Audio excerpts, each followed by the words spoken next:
En el término municipal de Zarra existe un enclave agraciado por su interés paisajístico, el recurso acuífero y la importante masa forestal que hacen del sitio un paraje de alto interés para el visitante.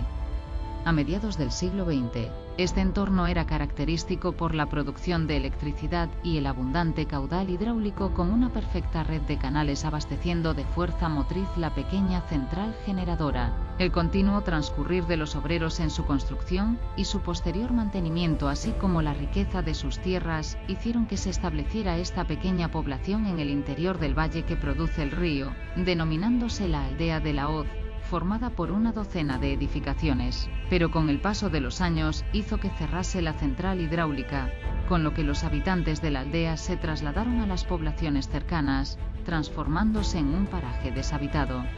Aún se conserva toda la red de canalización del agua y las fachadas de algunas de las casas.